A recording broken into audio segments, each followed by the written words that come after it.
Hello guys, this is Dr. Lior Bar-El. Just wanted to do a brief touch right now about something that I definitely wanted to discuss and have a conversation about. If you guys didn't see the video in the last episode about G2A, what's going on with them right now, be sure to check that out. Just released it. But right now I wanted to talk about the Nintendo Switch Lite. Yeah, so it's not the Nintendo Switch Mini, it's the Nintendo Switch Lite, and there was obviously a trailer about it and all this. I just wanted to really touch on it because I don't think there's much that we can go by. I mean, it's exactly what we expected. I mean, it's going to be a small system. I kind of, in my past episode, I was telling you guys I don't think it's going to have dock mode, and I was right. It does not have dock mode enabled at all. So it came out to be that my friend in Nintendo of America, which they didn't even know, so I'm not going to say they said it as fact because I said it in my other episode back then, that they assumed it wouldn't have it. And they were right. So it doesn't have dock mode. It doesn't have removable Joy-Cons. That's not going to work out. So that's something to think about if you're deciding to get it. Now, personally, me, I don't think it's worth it, and I'm going to tell you now. I know some of you guys are probably going to say it is, and I'm going to tell you the purpose behind it. First off, I think it's not worth it.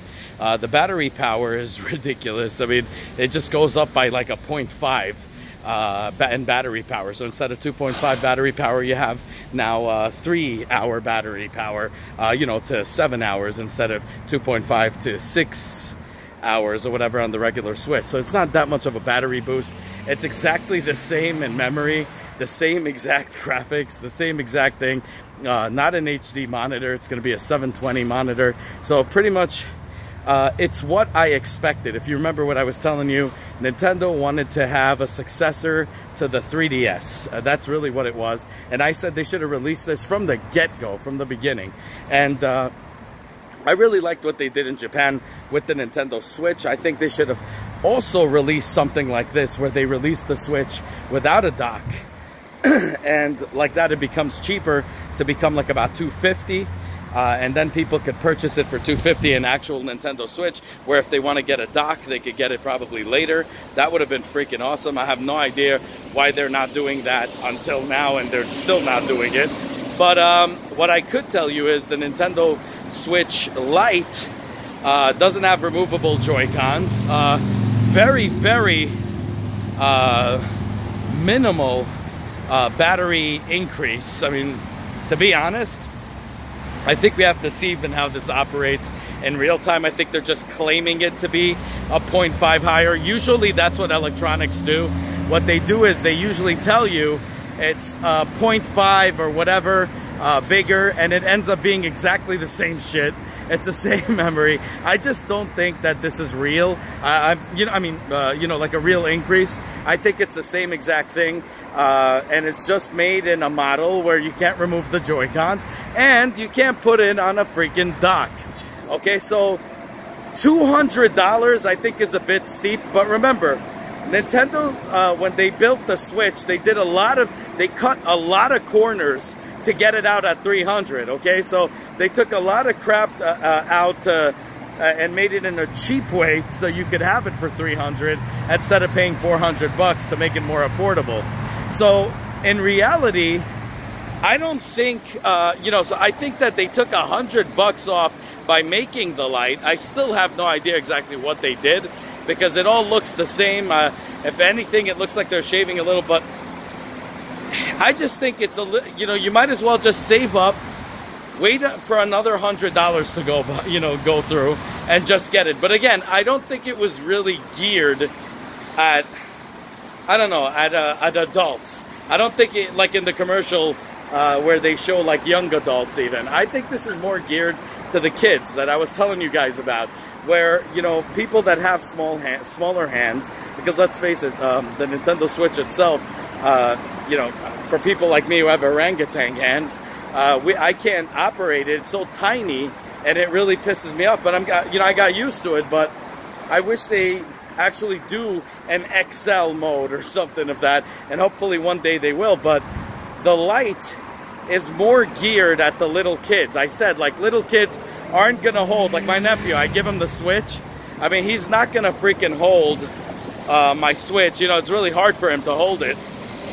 So he puts it on a kickstand. This baby doesn't even have a kickstand, so it's extremely lightweight. I kind of like that they called it Nintendo Switch Lite, because if you have little kids, you guys will probably really love it. I really wish that they had a foldable thing like the 3DS does, because I think that's more kid-proof. It protects the screen and all. I think it would have been great, but obviously that didn't happen. So, whatever, you know, the way they are, it's not, the way it is, it's exactly what I expected it to be. And I'm not gonna say I'm surprised by anything that it did. And it's really nothing to make really even an episode about, but I'd like to get a conversation going about it in our community here. Please do let me know what you think about the new Nintendo Switch Lite. Myself, I think, and I'm gonna say this, I don't think there's a battery increase. I think it's kind of a waste of money for adults. Yeah, I don't know what to say. If you got little hands, maybe it'll be great. But I still think for adults like us and young adults and everything, save up another $100 and get an actual Switch that's big and huge, and you could dock it, you could put it on dock mode and actually play it on full HD. It'll be much better than getting a little thing that kind of is limited on everything that it can do, and it doesn't even have any type of selling point, really. I don't think it really does, unless you're a little kid, you know, or a person with small hands. There's no real selling point to this, because if there's only a 0.5 increase in the battery, believe me, it's going to be the same shitty battery, the same exact battery life as the Nintendo Switch. I just don't think it's worth it in any way. The Joy-Cons, can you imagine how screwed up the Joy-Cons already are? I'm going to be releasing a video very soon showing you guys how to repair it. Joy-Con really fast and really cheap. But could you imagine, okay, having non-removable Joy-Cons on a Nintendo Switch?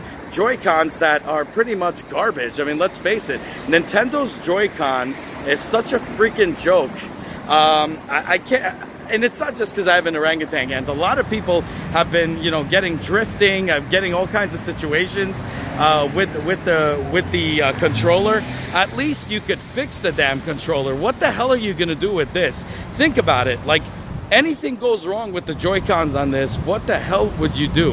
How are you going to be able to replace this shit?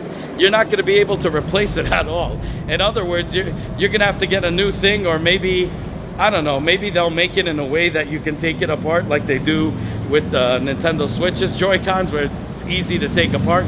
I don't know, but the thing is, can you imagine if you have drifting, you have absolutely no way you can make it work. It's just not going to work anymore for y'all.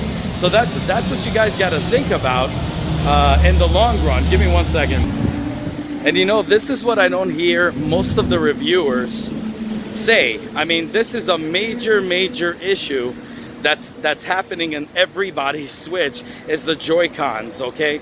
So nobody from the reviewers, everybody's saying, oh, we like it, because they're obviously getting paid to tell you they like it. But the thing is, or even they have no idea what the hell they're talking about. Because in reality, I mean, you got to think about it. All of them have issues. Every freaking Joy-Con got an issue. So you're going to see, there's going to be a major problem that's going to come out because of this nonsense, because of this crap. And then, how the hell are you going to repair it? You're going to have to send it back to Nintendo just to get it. The Joy-Cons actually repaired. The freaking joystick's going to be repaired right there. It's going to be the dumbest thing ever. Unless they come out with some joystick that is bulletproof or something. This is going to be a major issue. I hate having handheld systems that are, you know, weak like that. You see, the 3DS, I mean, I had it. I dropped it a billion times, all this stuff. With even the joysticks and everything, I had absolutely no issue with. I don't think that's the same kind of joystick. If you look at it, you have the same joystick that you have on the Switch, a tiny-ass joystick that looks exactly like the Switch. It's going to be the same exact thing. And believe me, it won't be anywhere near as strong as the 3DS. So we're going to have some issues, and I don't know how the hell people are going to repair it. So $200 is freaking steep, especially when you don't know how strong this thing is going to be. And if you end up getting a broken controller, could you imagine how much money you're going to have to spend to just fix that stupid controller? Okay, so it's that becomes an issue. That already makes it not worth it. And even if you're a kid, Okay, you're a little kid, you're playing. I mean, let's face it, when I was a kid, I was a button masher, okay? So, I mean, you're gonna be mashing that freaking joystick. You're gonna break it in like a couple of days. I mean, it's just gonna have drifting issues. I just don't trust it. I don't think people should lay money on it right now. I think we should all wait and see how the heck this thing is, and actually wait even months later to see how long these controllers actually last. These Joy-Cons that are not removable, how long do they actually last? If they last well and they're really rugged and people are saying it's stronger than the Joy-Cons and all of this stuff, then I say, yeah, whatever. If you have small hands, go ahead and do it. But personally, me, I would not spend my money on that. I would save $100 and buy the new Switch. If you have already a Switch on you, you know, I know a lot of people said you were thinking about, you know, just kind of downgrading and getting this thing. I personally don't think you should do that. There's a lot of games that are coming out right now, brand new games like Luigi's Mansion 3 and a bunch of other games. And I think that that I would rather, you know, save my money for those games than spend my money, my hard-earned dollars on, you know, something like that. So all these reviewers that are telling you, oh, it's great, you should go ahead and get it. Well, yeah, well, you know, I just don't see where they get that information from unless they're getting paid to tell you to do that. But otherwise, then they're not really smart, because they're not looking at the whole situation, especially with the Joy-Con issue.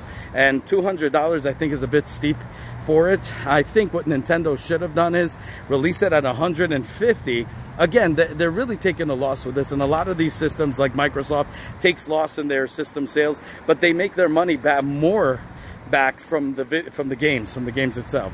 So I think what they should have done is actually release the $250 version of the Switch without the dock, but it is dockable, and release the Lite version for the little kids or whatever if they wanted it, and see where the heck it falls at, like about $150, let's say. I think that would have been a very good option. Anyways, as always, guys, giving you guys nothing but independent reviews here. Don't get paid to tell you, you know, something's good when it's not. So, you know, definitely, if you like what you see, definitely like, subscribe, hit that bell button. There's many, many more videos to come, but I definitely want to know in the comments below exactly what you guys think.